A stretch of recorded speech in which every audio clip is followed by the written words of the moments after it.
Motivation feels powerful. That's why you trust it. It shows up loud, emotional, convincing. It makes you believe this time is different. And that belief is exactly why you keep losing to it. Motivation is not your ally.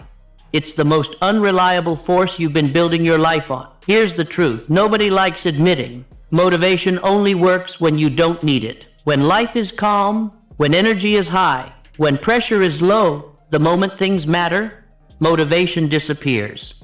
And that's when discipline decides everything. But you were never taught that. You were taught to wait for motivation, to get inspired, to feel ready, to want it badly enough. That advice sounds empowering. It's sabotage.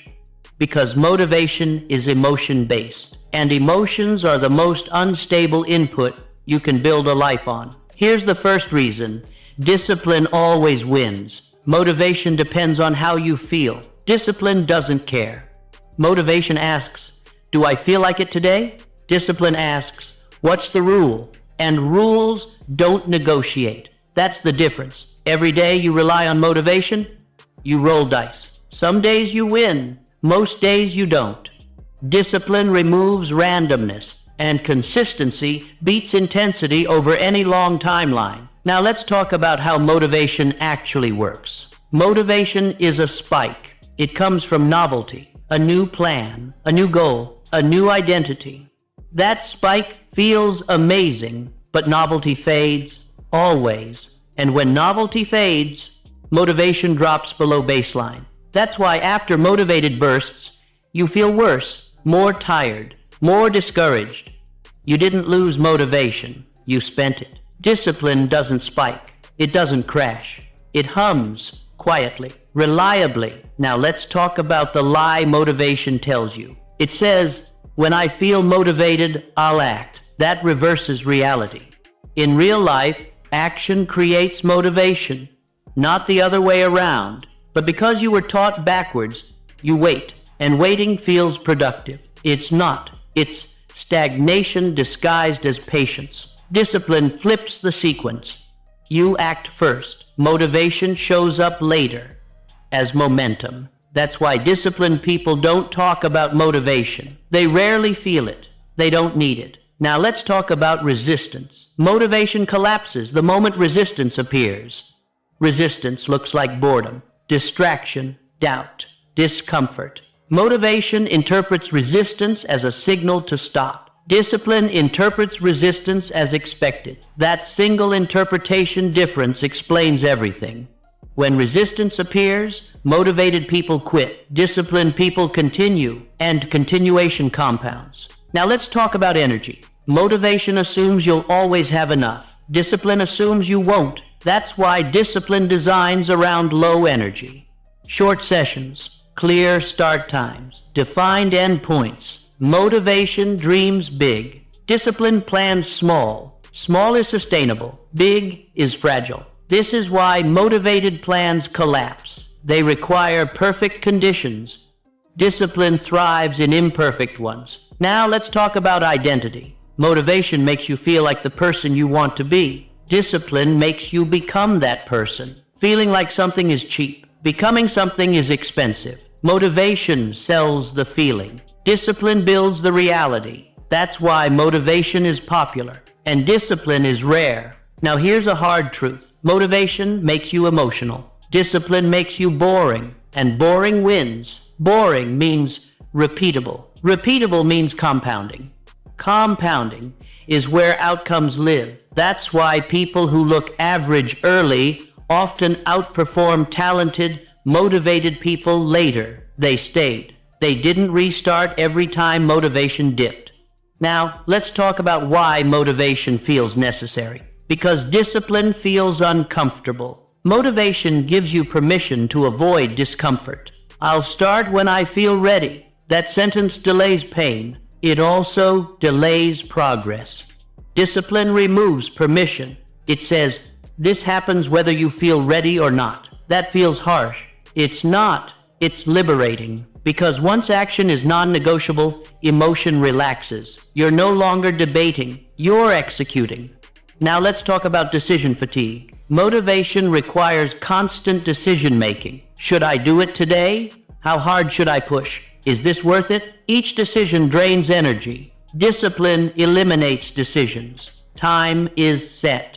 Action is defined. Minimum is clear. That's why disciplined people seem calm. They're not constantly negotiating with themselves. You are, and that negotiation is exhausting. Now let's talk about failure. Motivation makes failure emotional. You take it personally. You think something is wrong with you? Discipline makes failure procedural. You adjust the system, not your self-worth. That difference keeps disciplined people moving. Motivated people spiral. Now let's talk about consistency. Motivation produces streaks. Discipline produces habits. Streaks feel exciting. Habits feel dull. But habits survive bad days.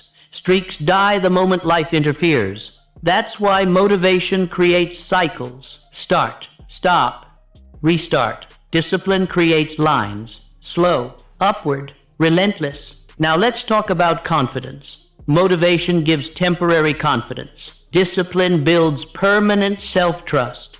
Every time you show up because it's the rule, confidence grows. Not because you felt good, because you proved something. Motivation doesn't prove anything. It just feels convincing. Now let's talk about why discipline is misunderstood. People think discipline means intensity. It doesn't. Discipline means predictability. Same time, same action, same minimum. Intensity fluctuates. Predictability compounds. That's why disciplined people aren't extreme. They're consistent.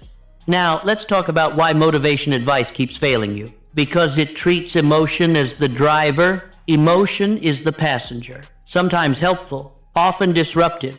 Discipline puts behavior in the driver's seat. Emotion can complain in the back. The car still moves. Now, let's talk about the cost of relying on motivation. Every time you wait for motivation and don't act, you train hesitation. You teach your brain. We only move when it feels good. That lesson compounds. Soon, discomfort feels unbearable, and action feels impossible without hype. That's learned helplessness. Discipline reverses it. It teaches we move regardless. That lesson compounds too. Soon, discomfort loses its power. Now, let's talk about long-term goals. Motivation is obsessed with outcomes. Discipline is obsessed with process. Outcomes are uncontrollable. Process is not. That's why motivated people burn out. They stare at distant goals. Disciplined people focus on today's action. They win quietly. Now let's talk about reality. Life will never give you consistent motivation. Stress will rise. Energy will fall. Responsibilities will multiply. If your system depends on motivation, it will collapse. If it depends on discipline, it will adapt. That's the entire argument. Now let's talk about the moment discipline actually forms. Not when you feel strong, when you act while weak, when you show up tired, when you do the minimum on bad days. That's when discipline is built. Motivation avoids those moments. Discipline is forged in them. Now, let's talk about why people resist discipline. Because discipline exposes excuses. You can't say, I didn't feel like it. That excuse disappears. And when excuses disappear, responsibility remains. Responsibility is heavy, but it's also empowering because now outcomes make sense. Now let's talk about the cycle you've been stuck in. You wait for motivation. You act briefly. You feel proud. Motivation fades.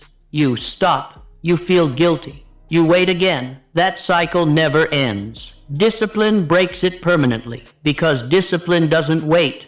It just starts. Now, let's talk about discipline myths.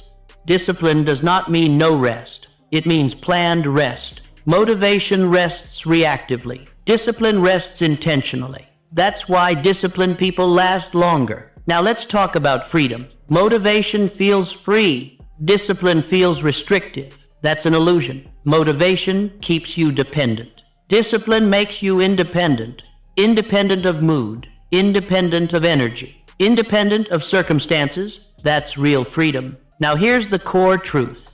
Motivation is a spark. Discipline is a generator. Sparks are exciting. Generators run cities. If you build your life on sparks, expect darkness. If you build it on generators, expect reliability.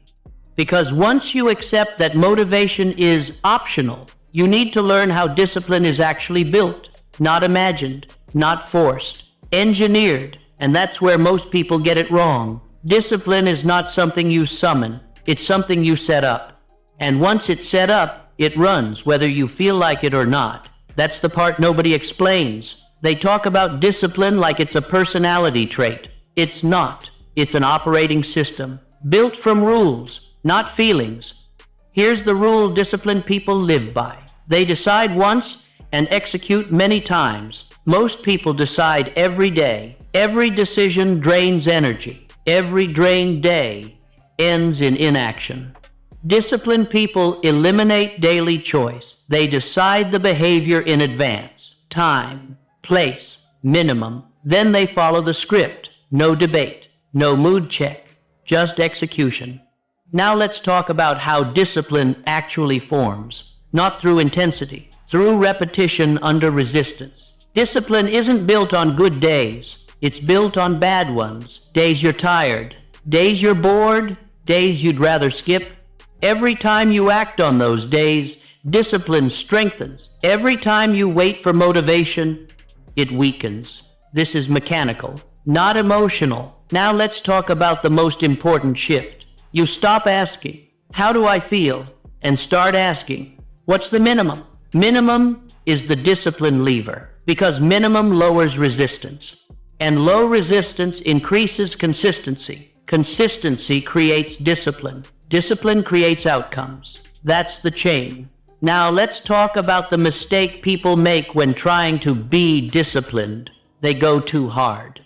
They create aggressive routines, high standards, no margin. That works for a week. Then life interferes. Then the system collapses. Real discipline is forgiving but firm. Firm about showing up. Forgiving about intensity.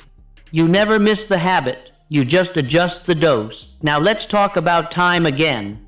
Because discipline lives there. Disciplined people don't fit it in. They schedule it. Same time, same cue. That creates automation.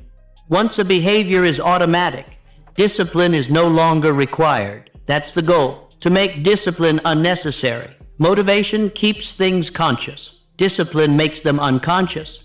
Now, let's talk about environment, because this is where discipline is won or lost. If your environment fights you, discipline will lose. Disciplined people shape their environment. They reduce friction for good behaviors. They increase friction for bad ones. They don't rely on self-control. They rely on design. That's why they look consistent. They're not resisting temptation. They're avoiding it. Now let's talk about identity, because this is where discipline becomes permanent. You stop saying, I'm trying to be disciplined, and start saying, I don't skip.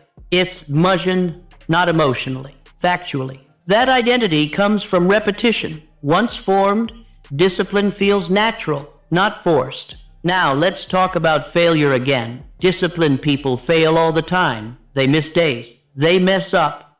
They fall behind. The difference is response. Motivated people quit when they fail. Disciplined people resume immediately. No guilt, no punishment, no restart, just continuation. Continuation is the discipline skill, not perfection. Now, let's talk about boredom again. Discipline thrives in boredom because boredom removes emotional spikes. What remains is structure. That's where habits lock in. If you chase excitement, discipline never forms. If you tolerate boredom, discipline becomes automatic. Now let's talk about pressure. Discipline reduces pressure. Motivation increases it. Motivation says, this has to feel good. Discipline says, this just has to get done. Lower emotional pressure makes consistency easier. That's why discipline feels calm. Now, let's talk about long-term goals again. Discipline ignores them. That sounds wrong. It's not. Disciplined people focus on today's process. Goals exist as direction, not as fuel. Fuel is routine. Routine doesn't care about distant outcomes. It cares about repetition. Now, let's talk about why discipline looks boring. Because it is. And boring is sustainable. Sustainable beats exciting. Exciting burns out.